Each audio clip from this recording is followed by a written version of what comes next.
There it is. Okay, the course is called Smart Growth for the 21st Century, although I've told Hugh many times that I'd like to see the name change, because what I really want to talk about is how there are gigantic changes in buyer preferences. And that's just beginning to manifest itself in markets all over the United States. It's important for your community as well as for your business to understand not only that those changes are taking place, but how you can prepare for them and capitalize upon those changes. So that's really what it's about. So the subtitle is Preparing Your Community and Business for what I call the Great Migration. All right, now we have about 276 slides, so I'm going to run through a lot of them fairly quickly. Once again, placemakers, I started that about 10 years ago, but I've just moved on. I've historically helped communities try to build political will in order to move placemaking initiatives forward, because oftentimes that's the biggest hurdle. It's not actually doing something in particular. There we go. Can you see that a little better? The colors are a little wonky, but that's okay. I currently live at a place we designed in Montgomery, Alabama. They convinced me to move there after we designed it. It's called The Waters. It's known as a traditional neighborhood development. And so I'll be showing various images that talk about different smart growth principles that are exhibited by the neighborhood. I recently began work as the CEO of the Downtown Development Authority of Lafayette, Louisiana. If you haven't been there, it's the capital of the Cajun world. It has phenomenal food and music and people. It's really a great place, but I look forward to working with them. So once again, we're going to focus on what these concepts and ideas and changes in buyer preferences are going to mean not only for your business, but for your community. So we're going to go through 5 different modules. This is the first one where I'm going to give you the overview of why this matters. Before we do that, I want to ask y'all a few questions. First of all, what is it that you may or may not love about your community right now? What do you like? Why do you live where you live? Convenience. Convenience? What about the greater region, the area of Richmond? The location. How close it is to everything. What's it close to that you like? The mountains, the ocean, the river. She said that you could be close to the mountains, the river. DC. DC. It's all good. So it's a well connected to the outside world. Any other things that you really like about Richmond? Yes. History. Yeah, you know, it's funny because I was touring schools for my kids when I went to Louisiana, and they said, yes, this upcoming year they're going to have to learn Louisiana history. And I said, well, that's got to be a lot easier than when I had to take Virginia history in 4th grade. Because that was a lot longer. Okay. The roads, infrastructure, transportation. You like the roads and the infrastructure? Yeah, we need some more. Okay. On the mountains with nothing. This is fabulous. Okay, so you're thrilled about the roads. Yes, over here. The architecture. You love the architecture. You guys don't know how good you have it as far as a lot of your old historic stuff. Weather? Weather. You like the weather? Oh, yeah. Better than Florida? Yes. Okay, you like all 4 seasons? Yes. Okay, great. Any other ideas? Diversity of business base. Diversity of business base. So you're not like a one-town pony like Detroit and what that meant for them. That's a good point. Anything else? If anybody could have a magic wand today and change anything about this area, what would you change? The public transportation or lack thereof. Okay. How would you describe the public transportation? It's kind of overrun. It's not very connected. It's limited. It's not something that appeals to the masses. And it's not comfortable or modern. Okay. You had your hand up? Humidity. You would change the humidity to make it more? I love it when it just envelops you. It keeps you nice and cozy. Anything else? What else would you change? That's the only thing that you would change. And sidewalks. You want more sidewalks? And bike trails. And bike trails. Who here rode a bike today to this course? Who took public transit to this course today? Who walked here today? All right. Who growing up as a child had a play date? Who knows what a play date is? All right, well, today's presentation is all about play dates. We'll get to that in a moment. Okay, so let's, not play dates, play dates. All right, so here's the big news, is that a lot of people confuse smart growth with just, oh, it's a nice thing to do. Smart growth principles are directly tied to economic competitiveness these days. We're going to go into that. And you are competing as a region, whether you like it or not. Okay, everybody's always competing, and that's a very important principle. So this is about economic development, but we're also, and because of that, the reason because of that is, or the reason for that is that we're competing for talent. People are deciding where to live. If I just graduate, let's say, from Caltech with an engineering degree, am I more likely to move to Washington, D.C. or Richmond? D.C. Why? Because it's more fun jobs, higher paying jobs, more culture. What if they pay you more to go to Richmond? Are they going to go to Richmond? No. Why? Well, fun. Better It's lifestyle. fun. It's cool. Cost less. Okay? This is we've got this younger generation coming out of college who's selecting place ahead of a job. Okay? And so what sort of quality of life you're providing, okay, which is a combination of an entire series of different things, is really going to determine who's going to succeed. Now, the good news is you're close to Washington, D.C. You can get on the Amtrak and relatively get quickly to downtown D.C., right? Oh, yeah. That's a great thing. How convenient do you think it is to get to D.C. from Lafayette, Louisiana? You can hop on the Amtrak just 2 blocks from my office and actually get here, but it takes about 2.5 days. So it's not very connected. You're very connected. That's an advantage. But people are going to be looking at where they want to be because they can go anywhere today. That's unlike previous generations. Okay, now there's also the health reasons why a lot of these principles are going to be important. If you haven't noticed, there's an obesity epidemic in the United States. It's very serious. It's costing us a heck of a lot of money, and it's going to cost us even more in the future. But that's an issue. We've got environmental issue. Who knows where the worst air in the United States is? California. Salt Lake City is the correct answer. Okay, and it's because, not necessarily because of them, it's because of a freak environmental situation where during the winter they have inversion where the smog can't leave the valley until a front moves through. So they've actually got to be really serious about it. It's an economic development issue, just how they deal with the environment. So that's important. And then you have the issue of freedom. What happens when you turn 80? What happens when you turn 80? Not the drive goes downhill.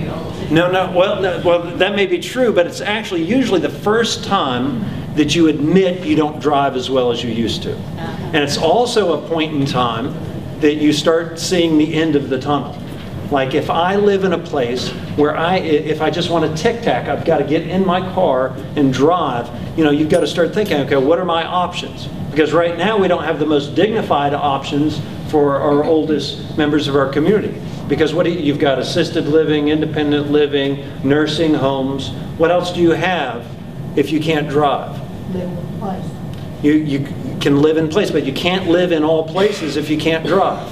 So that's why freedom and choice is a very, very important reason to look at these. Now we also have changing demands. For example, we can look back historically, if we just go back to 1960 and see that the number of women working outside of the home was very low. Now that's radically changed. And we also know that it's sort of funny because sometimes I go and there's young audiences, but here if you can see the image, you know what that is. Sometimes a lot of people don't know. Anybody here under 30 years old? Do you know who they are? You don't? They don't know. I think that's so cool. Is that Lucy? That's Beaver Cleaver family. If you've ever heard about Beaver, the beeve, okay? That was essentially half of the market. Back in 1950 was represented by those 4 folks. And now we've got less than a quarter of the market representing that family of 4. So that means the housing choices and what we're building may not be in sync with what demand is today. So now, one of the things that the National Association of Realtors has done is they've taken a leadership role in the polling and the preference surveys to find out what types of places do people prefer. And what they found over a series of 2 large surveys, Hugh, correct me if I'm wrong, was that like 2005 and 2011? That's right. Okay, 2005, 2011, they did these surveys with thousands of people, and they found out that most people prefer the sorts of places that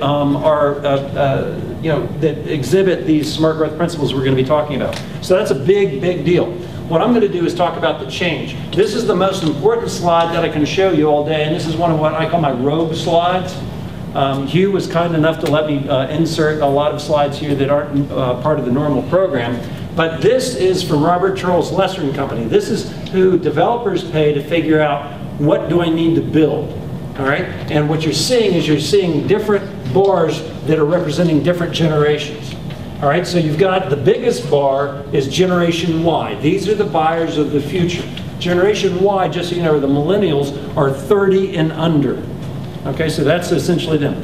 Generation X, anybody here Generation Xer? That's essentially 30 to about 47. Then we have the boomers who are what, now about 48 to 66. Something along that. Any boomers here? You're everywhere, aren't you? Okay. And then you've got the Eisenhowers. Okay. We got a few Eisenhowers in here too. Okay, now what we're seeing is we need to know what these things say on the bottom. The two that are really the most important, or three, is this one, and that one. All right, this one is what everybody's preferring. Prefers suburb mixed use.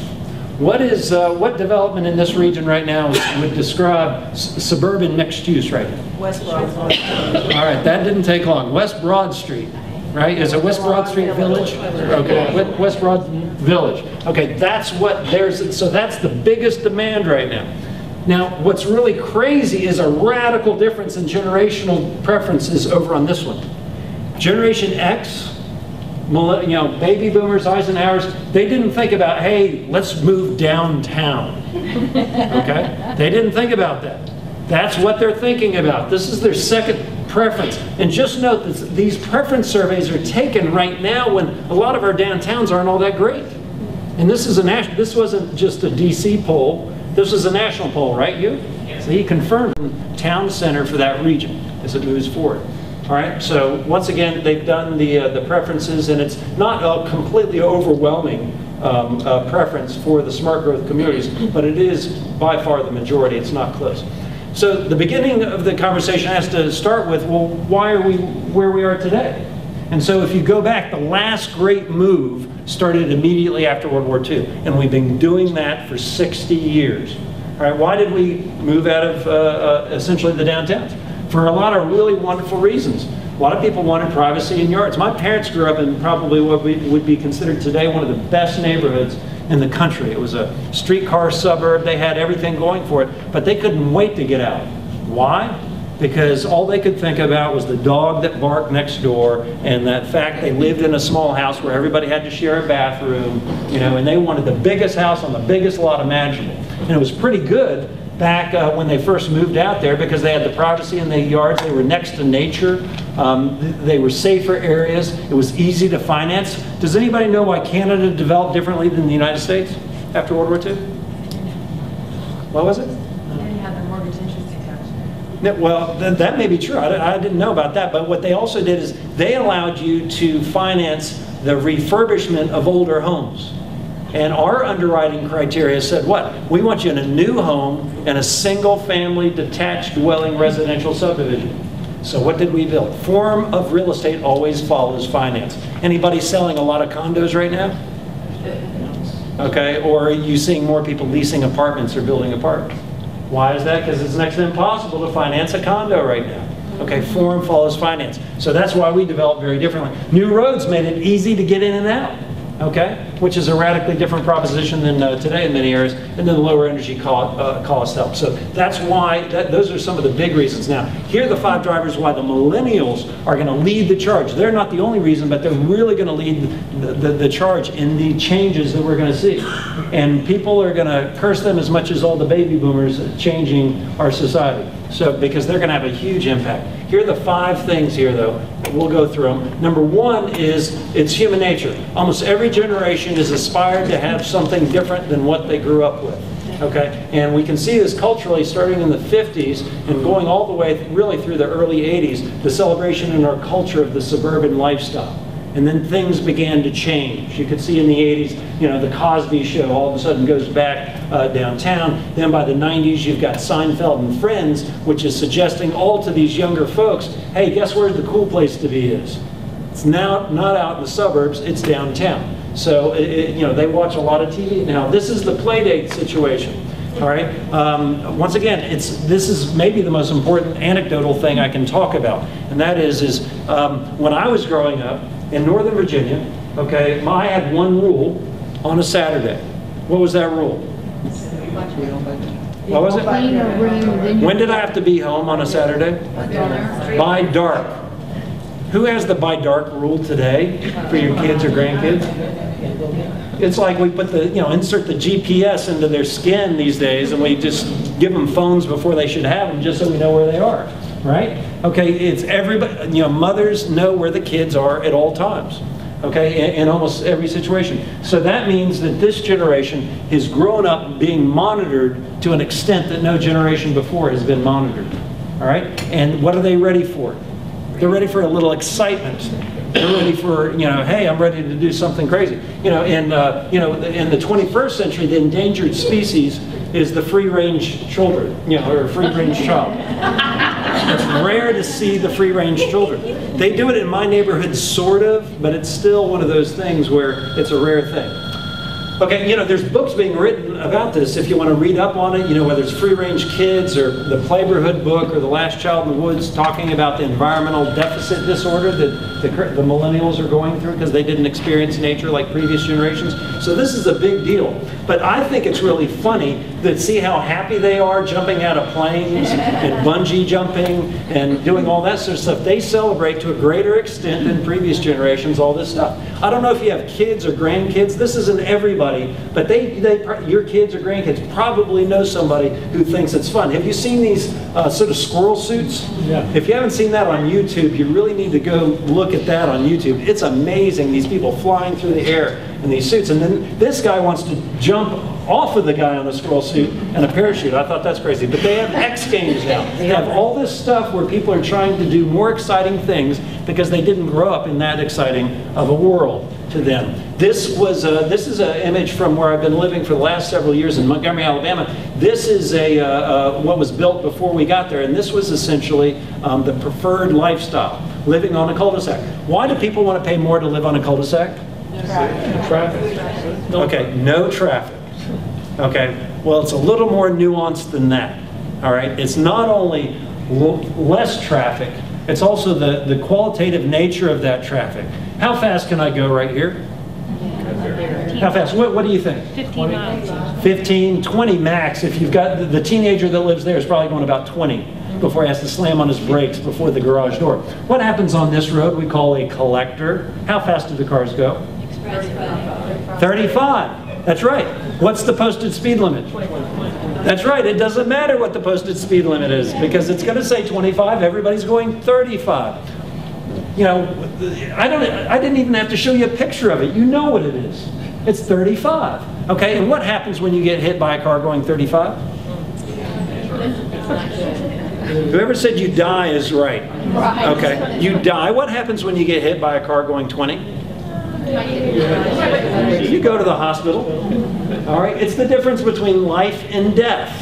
Okay, now what's also the difference between a car going 20 and a car going 35 from a noise perspective? Have you ever noticed that it's just not like 15 miles an hour louder? It's like 3 times as loud. And so that's why when you find a road where the cars are going 35 or higher, people don't want to live there. That's not their first choice. Okay, and that's why you see a lot of older roads where they change the nature of the street.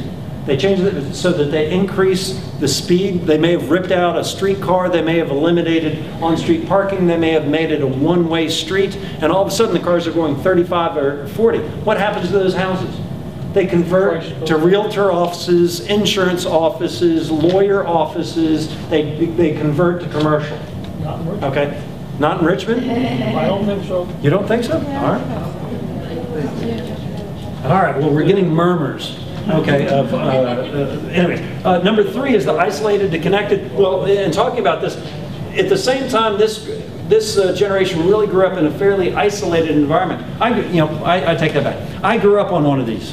Okay, I grew up on a cul-de-sac, and it was heaven for 8 years. And then I experienced what hell was like for 2. Okay, and what happened was I didn't realize when I was growing up that I was on the cool cul-de-sac. I was on the cul-de-sac with 35 other kids who were all into sports and having a great time and doing all that sort of stuff. And then they all moved away when I was in 4th grade. In 5th grade and 6th grade, it was the most isolating environment I could imagine. And I didn't realize that all the other kids used to come to the cul-de-sac because we were in the cool cul-de-sac, but they were on the loser cul-de-sac. And all of a sudden I found myself on the loser cul-de-sac. And it wasn't a good place to be. The good news was, and so the good news is we moved. That worked out.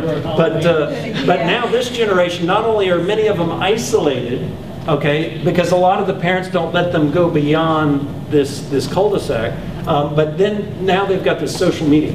They want, I don't know if you have a 14-year-old kid or grandchild, but this is how they walk around. Yeah. Have you been to a university? I went to a university lately, and it's sort of crazy. Everybody's walking around staring at some electronic device. Getting hit by buses? They're getting hit by buses. Yeah, that's a hazard. This is the wackiest thing of all, is how this generation, this is the first generation that doesn't think that the car represents freedom. Okay, I couldn't get a date without a car. Okay, I was not socially viable without a car growing up. But now, a lot of people don't view the car in as kind of, they view it as a prison, or they grew up in the minivan. They're not really into that. They don't think it's the cool thing to do. Do you know what happened last year? GM, do you know who they hired to try to help them sell kids to Generation Y because they're not buying them? They hired the branding division of MTV, okay? Because they were like, how come this generation doesn't think cars are cool? It's the first generation, so this is a huge business issue. I'm not making this up, so that's how they view it. Now, the interesting thing is that you talked before about how you essentially have a transit by necessity system. Transit by necessity. That means that the people using transit are mostly those who don't have another option. Okay, that's what they're doing. As opposed to Washington, D.C., like here, where it's transit by choice. If you're lucky enough to live next to the metro station, you don't even have to have a car if you don't want to. Okay, but or you may be able to get rid of one car if you had 2 before. So that's a big deal. Now, are you guys familiar with the Google bus and all that, and the Facebook bus? All right, when they're trying to recruit the smartest minds we have to come work for these big corporations in Silicon Valley, where do those people live? Do they live in Silicon Valley? Why don't they live in Silicon Valley? Can't afford it. No, because it's not cool. It's suburbia. It's like a 25-mile drive out from San Francisco. They all want to live in the city of San Francisco. So as a way to compete for employees, compete for talent against each other out there, what they do is they provide free transportation and private buses. And they come around and they pick you up in the morning. In San Francisco, they have some designated spots, and you just get on the bus. And when you're on the bus, you can sleep, you can work, you can do whatever. But that's what they want. They want the excitement of living in a more urban setting. This is the first generation that's ever opted for this. So this is coming down the pike. It's just they happen to be the richest ones of this generation. So they're sort of leading the charge, as it were. So this is a very, very important thing as you move forward. The final issue is this inconvenient to convenient. That's what it really comes down to, is this convenience or time. And there's essentially 2 options. Okay, this is the drive-only conventional suburban development option. Okay, and in order to visit any of these commercial businesses, you need to be in a car, essentially. Here's the other option, where cars and transit can go, as well as people walking or biking. And what we're seeing is a huge preference for what's on the right. Okay, anybody question why some people might prefer this over this? Is that shocking? It's really not shocking. The state's best hospitals. So that's what they've got all the things that essentially they want when you're in your early 80s. So that's a big thing. They want the freedom. The next thing, and by the way, they have friends who are stuck. They have a high school group that meets on a regular basis, and they're saying, well, still, they ask, well, is your house sold? There's a guy who lives 25 miles south of town on like 15 acres with his own pond, and his house has been for sale for 1.5 years. I said, he better take whatever he can get for it because it's not going to go up in value. Okay, it's going to be harder and harder, and he's beginning to realize this because he's 82 years old, and he knows he doesn't want to drive anymore for it. So that's important. We have return on infrastructure analysis, or return on investment analysis, for the infrastructure that we do pay for in our regions. Does your local government have too much money? No? Are they going to have more money in the future than they have today, you think? Probably not. Probably not. Okay, guess how we've been funding all our infrastructure? We've been doing it in really dumb ways all over the United States. We did it two ways. Number one, we'd look at like a traffic demand study to see how many cars are congested on a road. The other thing is we just dole it out by politics. We'd go ahead and say, okay, well, who hasn't gotten a road lately? Who do we need to please? Give them an improved road, and that's about it. Now that we've run out of the money, we have to start thinking about how we spend our money. And so what's happening is people are beginning this conversation. This will probably manifest itself in this region somewhere down the line 5 or 10 years. So it's not happening right now, but it will happen because all these people are starting to recognize, oh my gosh, we can't even pay for the roads we have. I was in Memphis working this past fall, and they had won one of these Mayor Bloomberg grants of $4 million, so they got a bunch of smart people to come in there, try to solve their problems. Guess what they recognized real quick? They can replace their roads once every 72 years. Roads don't last 72 years, just so you know, so they're coming up with a plan for which roads are going to transfer to gravel roads. Okay? And that's only because they're one of the few cities in the United States who actually is acknowledging reality. Okay, if you think that you can pay for the roads that you have today, you guys don't understand how we finance our roads and all that. That's the sad truth. Nobody's talking about it, but if you actually go through that analysis, through your public works and transportation folks, it's going to be, you know, they're going to come to the same conclusion. We can't do it. So you're going to see a change in how we deal with our infrastructure dollars. We're going to demand a return on our investment. Okay, and this was done in Florida, for example. They were looking at the infrastructure of in an urban setting, which could be in a suburban town center or the downtown. In this case, it was downtown, and then you know, just out on the highway. They were going to get a 2% return on this versus 35% in revenue. All right, that's going to start guiding their investments in the future. And it's going to happen here too, because what the government's going to have to say is, unless you want massive tax increases, we're going to have to dedicate our infrastructure dollars to some specific areas.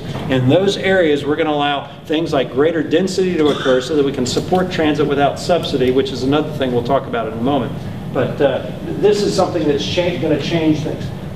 Most folks think we'll have higher energy costs, not lower energy costs as we move forward. That's one of the things that made living in the suburbs an easy thing to do. We've also got a rediscovery of design principles. 20 years ago, it was really hard to find hardly anybody who knew how to design an urban place. We'll go through the urban design details a little later, but that's important.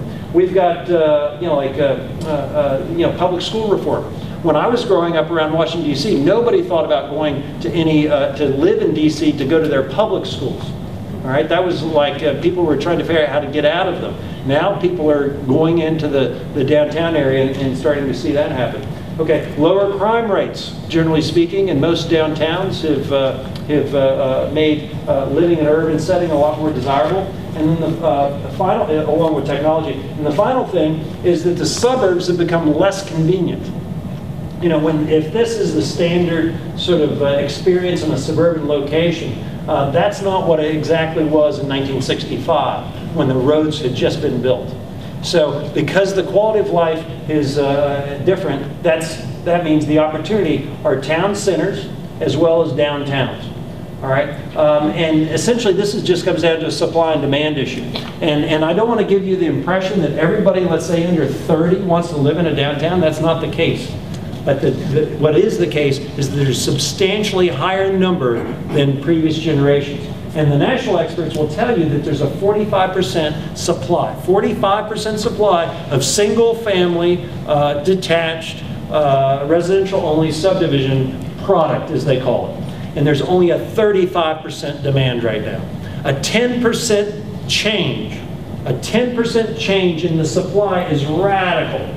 That's a radical change as it relates to new real estate development. Okay, and I think it's understated right now because once again, we don't have the greatest of cities to be judging all this. As the cities improve, it will become even more so. So anyhow, it's a supply and demand issue. It's economics. It's not about what we want the world to be. It's just what it is. All right. So what to do? I worked with the city of Huntsville, Alabama. Huntsville, if you don't know, has the highest per capita PhD rate in the United States. And it's because we sent all the rocket scientists after World War II to Huntsville. And then it boomed. All right, well, guess what their problem is? If you're Huntsville and you're a high-tech community, you can't recruit as effectively as Austin or Raleigh, let's say in the Southeast. And so the question is what to do. They want to know what to do from a placemaking perspective. I said the first thing you have to recognize is who your competition is and that you're competing for talent. So that's actually the first line is all about that. And that's what your conversation should be about the future of this region and how it grows and how it develops is how are we competing to get that talent here. Okay, because you shouldn't simply go on the notion that it's less expensive to be in Richmond than DC. That's just one of the things. It should be a higher quality of life. Okay, but that's another issue. So now, what are you selling? Do you sell the home first or the community?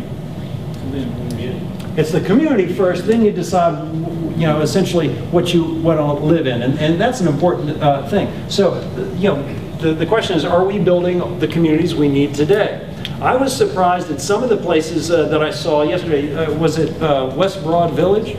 Okay, which I thought was really cool. I said, well, that'd be a great place to be able to walk to a great supermarket and all these other places, go walk to the restaurants. And then I found out how large the units were. I was like, oh my God, that's a very large, you know, everything was what, like 3 bedrooms? Or how is it? What's the smallest unit you can get there? It's 300,000 and up is the price range. Okay, and so what is, so 300,000, and then what's the smallest unit you can get there? Can you get a 1-bedroom?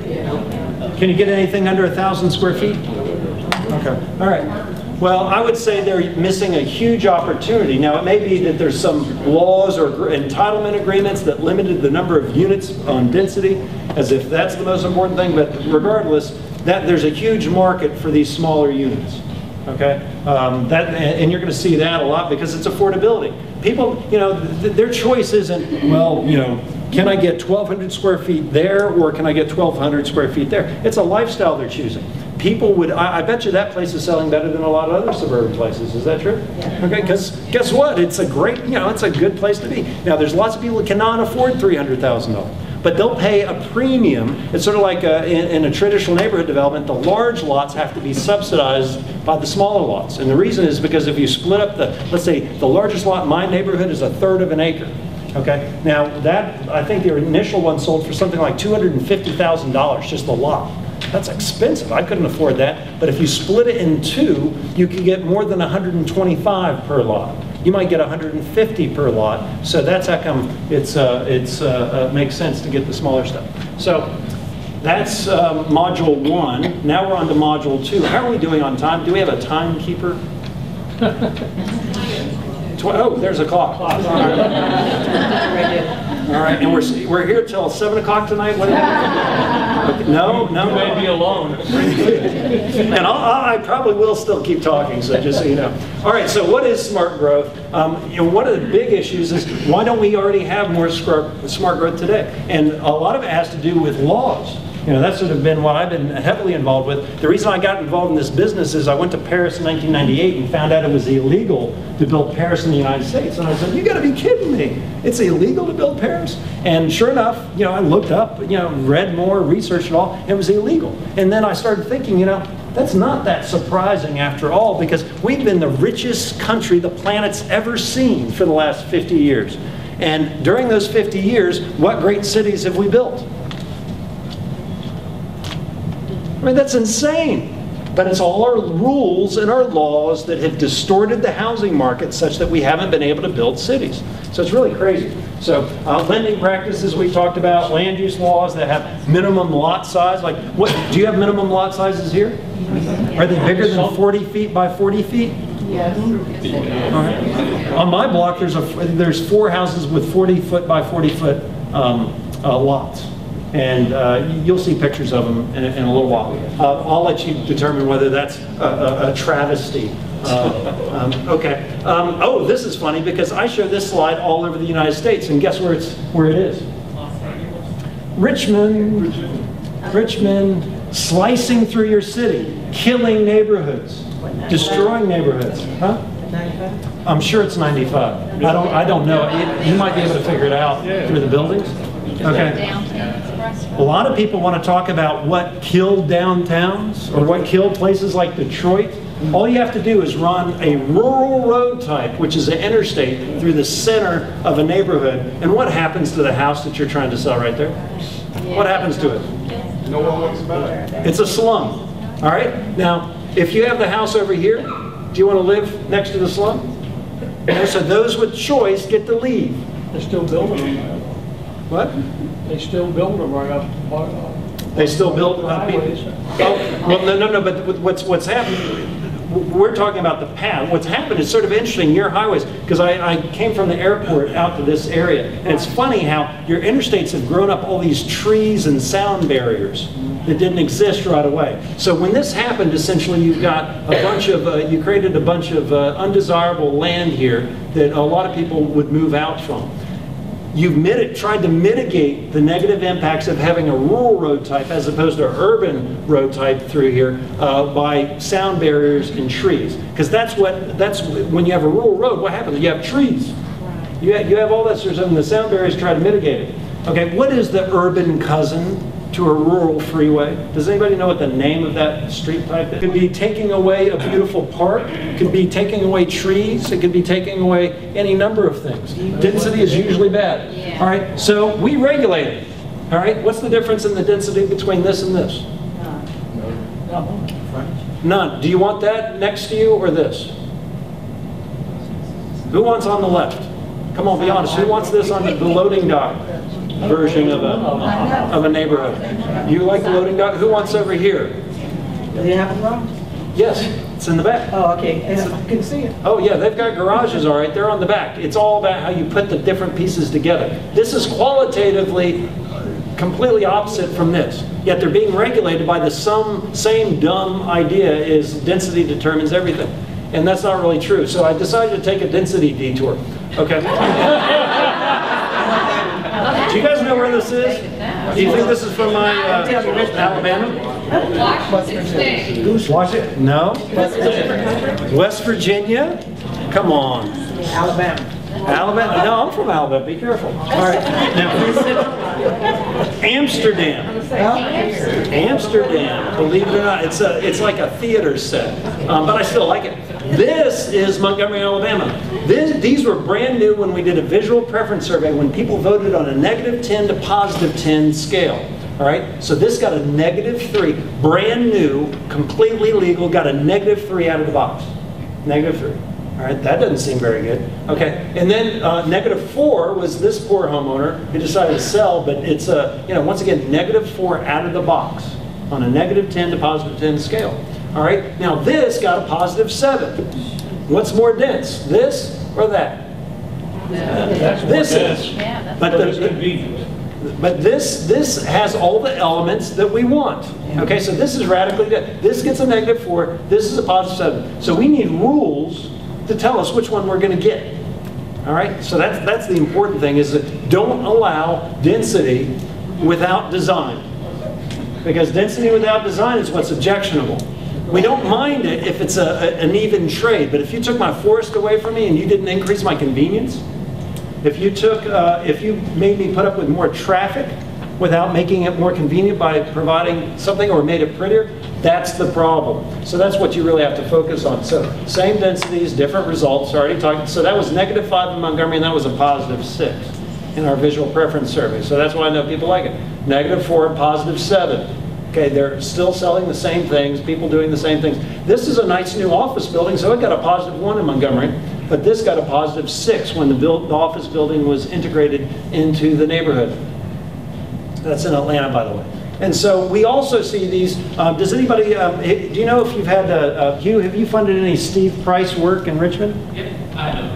Not in Richmond, in other places he's done that. Steve Price is a friend of mine out in California. He's the best at these computer visualizations. when we do our planning work, we like to think that we're the real smart ones coming up with the brilliant vision for communities, but in reality, nobody remembers anything we said. All they remember are these images that Steve creates. So this is just taking a fairly unremarkable suburban building. Now, how do you kill a downtown? One of the ways you do is by putting suburban buildings in an urban setting. So how could we change this? And we start increasing the density, and the highest density actually gets the highest scores. So it's all about the design. Design is the critical element. And once again, transportation and parking, we've seen these two images. This is the one that people prefer. This one on the right had to have a bunch of variances. This was granted as of right, disconnected, but this was a redo of an old shopping mall, just so you know, up in Massachusetts. Then there's this issue of the transect. Has anybody ever heard of the transect?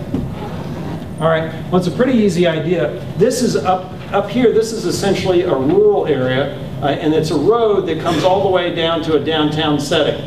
All right, and what you're seeing is everything changes along the way. Who thinks it's appropriate to have a split rail fence in your downtown? What type of fence would you want downtown? Wrought iron, or anything that doesn't burn, right? Our cities used to burn, so you don't want anything that burns. Now, if you see a farmer or a rancher out in a rural area with a wrought iron fence, what do you think? More money than sense, right? More money than sense, because that doesn't make any sense. Okay, so what it's really getting to is everything's got a place, but everything has to be in their place. The nature of the roads change, You have freeways in a rural setting, but you have multi-way boulevards in an urban setting if you're trying to move a lot of traffic at one time. You have roads in the rural area, you have streets in the city. And then the nature of the setbacks change. Noise ordinances. Do you have noise ordinances here? Yes. Okay, is it uniform across the jurisdiction? No. No, it does change. Okay, that's actually rare. That's good if it changes, because you should allow more noise and light in urban settings and less in the rural settings. Because if you're in the rural setting, you should expect to hear the crickets and see the stars, right? But if you're in the downtown, you can't attract young people unless there's lots of noise and lots of light. That's what they like. Here's our how to kill a downtown detour. Anybody know, some of the easier ways to kill a downtown? Get rid of parking. On-street parking? Get rid of on-street parking, that's one way. What else can you do to really mess over your downtown so that nobody wants to live there? Take away the bars. Take away the bars? You're not allowed to have bars? Like burglar bars? No, like drinking bars. Drinking bars. They took them away? No, if they took them away. Oh, if they took them away. Then they don't have to drive. That's right. The landscaping. They took the landscaping away, that would kill. Took landscaping away? All right, here's some of the more boring ideas. All right, so you can, and once again, you have to think of it in terms of how you're compensated. Okay, what's the downside of living downtown? It's noisier, the parking's less convenient, the housing might be more expensive, I might have less privacy. There's some downsides of living in an urban setting. What's the upside? It can be convenient. That's right. You might be able to stumble home. It might be convenient. It might be close to work. It might be close to a lot of different options of what you can do. So you've got to provide that. Plus, you've got to make it more interesting. Okay? People who prefer, not everybody, even given the choice of a perfect city, want to live in a city. Okay? And why is that? Because it tends to be more vibrant. More is going on. Not everybody wants to be where more is going on. All right, but there's a certain segment that very much likes that. Now, what are humans most interested in? Humans. Don't say what they said in Toledo. What do you think they said in Toledo? He says sex. That's pretty close. Pornography is what they said. And it was a 25-year-old slacker up on the front left. I'll never forget the look of all the ladies in the back. Like, oh my God. They didn't talk to him during the break either.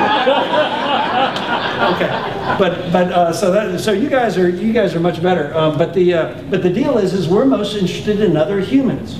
All right. So you have a question, sir?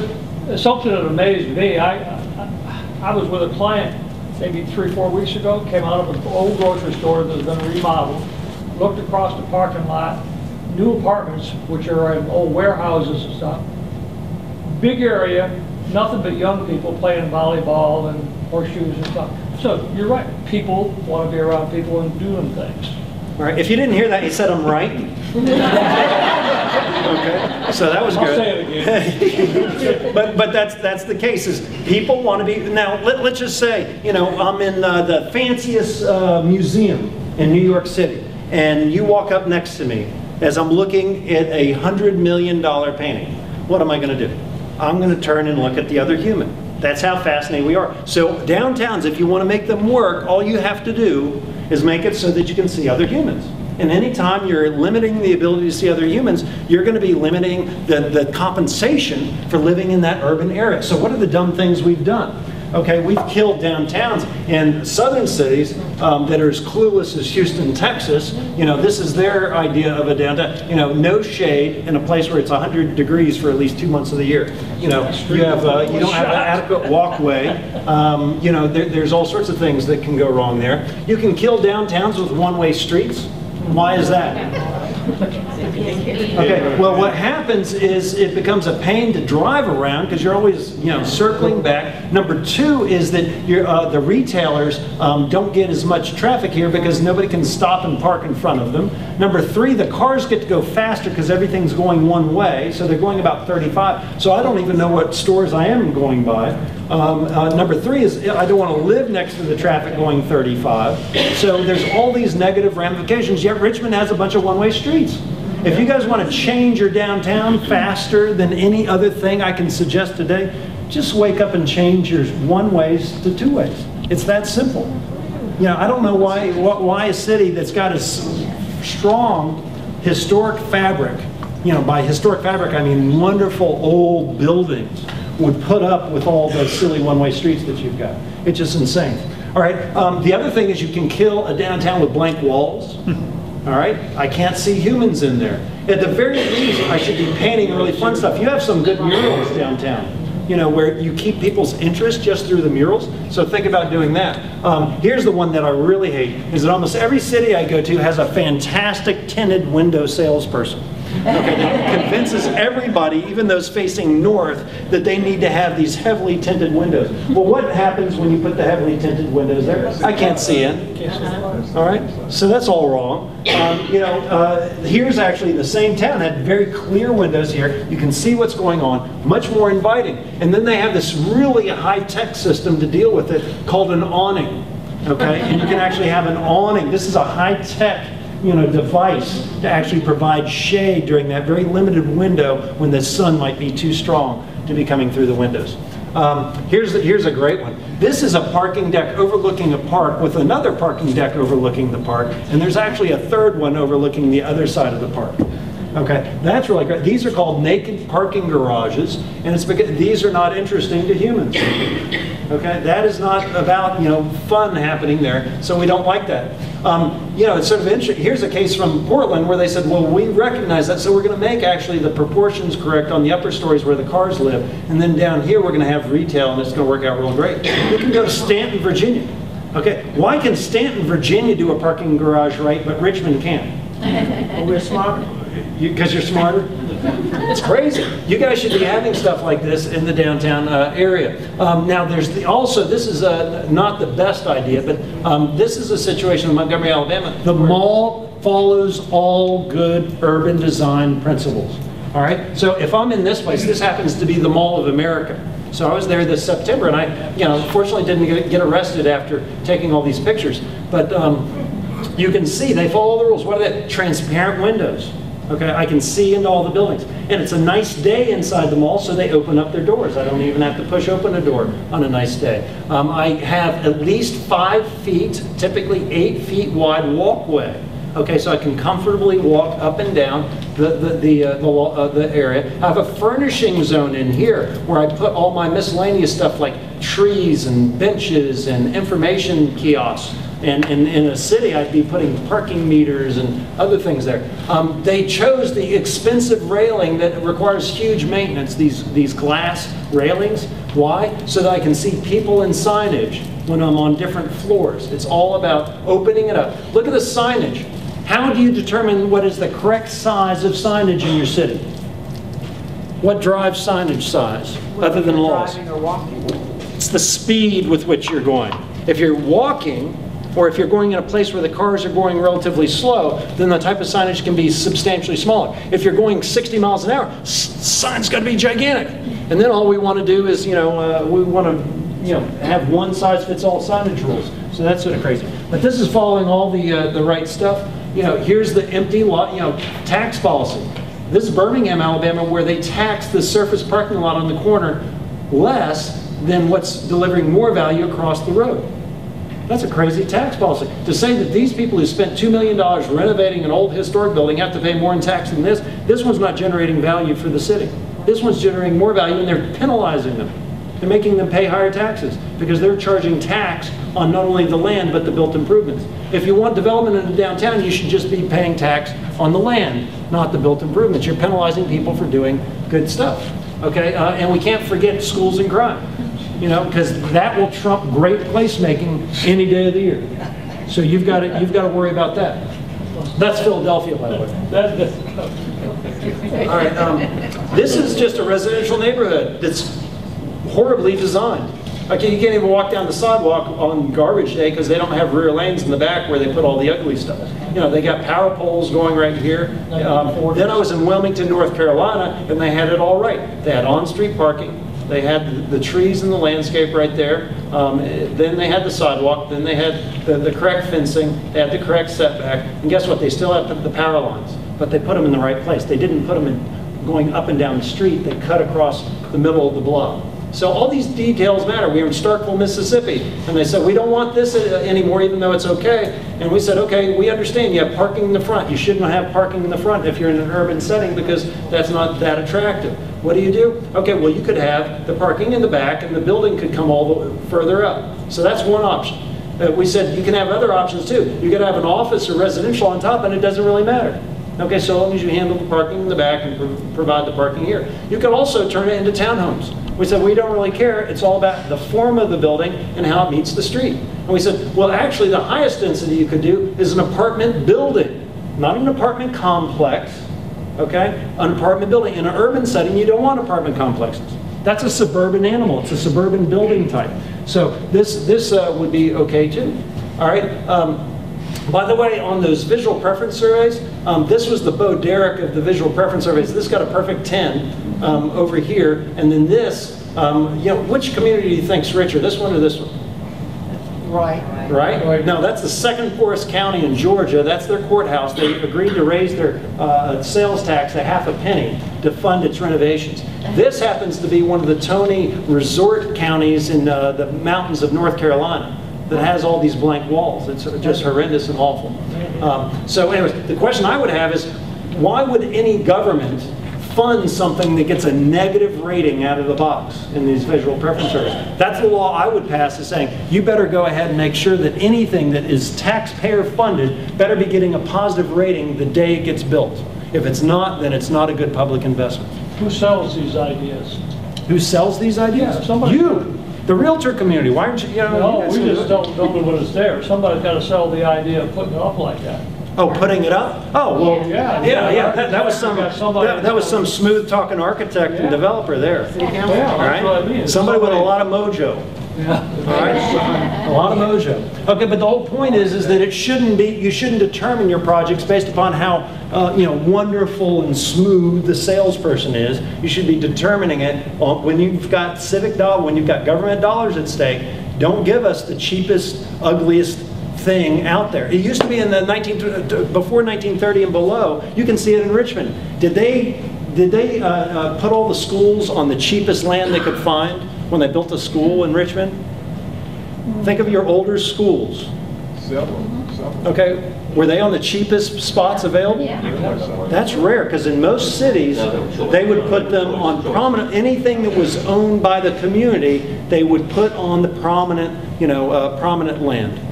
So everybody, since everybody was paying for it, so everybody was going to, you get to enjoy it. You wouldn't, for example, golf courses before the Depression used to have the road typically between the golf course and the houses. The houses would overlook the golf course. Today, if you built a golf course, most people would back the houses up on it. Okay, but that's I'm not going to get, we don't have time for that. That's a financing issue. You don't have any windows? This does have, this is on the courthouse, it's overlooking the courthouse square right there, has no windows. Is it for the prisoners? No, that's for the courthouse. Some of the people are about to go to prison, but whoever designed that and built it should have gone to prison. Oh, you have to work All right, there. I show Richmond all over the country because I show this, and yesterday was the first time I actually got to see it firsthand, and it was atrocious to me. And it's not all about historic preservation, but this is Howitzer Park. Where is? Laura, what are the streets? Is this Park and That's monument. It has to be a monument, Harrison. Harrison and Park? Yeah, Okay. I'm wondering. And this is what I guess VCU decided was an upgrade over this. It was amazing because while I've seen these pictures and used these pictures, I had never been there. And the way that we got there is I went through all these historic neighborhoods, block after block of just perfect, wonderful, beautiful places. And then we get to the little park, and it's even worse than this picture suggests. So, how you deal with those things really matters. All right, so we've got, let's see, we've got, how long before you want to take a break, Laura? That's up to you, no later than 2:30. Okay, then we're going to run through the 10 principles of smart growth. Who defines what smart growth is? Do you know who's the official keeper of the term? This might wig some of you out. The Environmental Protection Agency actually is the keeper of these 10 terms. All right, they have a smart growth office. Here are the principles. Mixed land uses. When I moved to Montgomery, it was illegal for anybody to live above any business downtown. That's essentially saying the downtown can't exist. So that's why the downtown was the worst downtown in the United States. You've got to have mixed use if you're going to have a downtown. So that mixes it all up. This is my neighborhood where we have the restaurant right around the corner from where I live, and then you have people living above the restaurant and the other businesses that are there. Number 2, take advantage of compact building design. That is, we don't have to have large lots everywhere in order to have great places. In my neighborhood, nobody's forcing anybody to live in these homes, even though they're just 50 feet by 100 feet lot, or 100 feet lots. So that's part of it. Now, right around the corner, just so you know, is where the 40 by 40. I'll show you a picture of that later. Create a range of housing options. So the idea is not just one type of house. I was sort of surprised by the number in that West Broad village, how they didn't have a wider variety of units, I guess. And so in my neighborhood, once again, you can have above the shop, somebody living. You can have this is the 40 by 40 foot lots. There's 4 of those on the same block as townhomes, and a block away is the big mansion. This originally sold for $156,000. This sold for $1.5 million. This was about 762 square foot, 1-bedroom house. The builders thought I was absolutely insane when I said, please build it, but the good news was that was 2005 when you could sell absolutely anything. So the builder was like, I don't care, I'll just build it, and they built it, and now they don't want to build them, not because they won't sell, but because they don't have high enough profit margins. They'd rather build something else. But that's something good. So here's the actual blocks, just so you know. Here's the great amenity, which is a 200-acre lake here. Here's the 3 houses on 50 by 100 lots. Here's the 40 by 40 foot lots right in here. And these have been the only buildings in the entire neighborhood that cash flowed since day one. So people essentially bought them and they've rented them out. And why would somebody rent out a 1-bedroom house? What's the alternative if you don't live there? An apartment complex. Okay, you couldn't live in a nice neighborhood and pay the same amount of money, which here would be about $900 to $1,000 a month. That doesn't buy you anything in a nice neighborhood in this region. So that's why it's been very popular. Here, this was a $1.4 million house.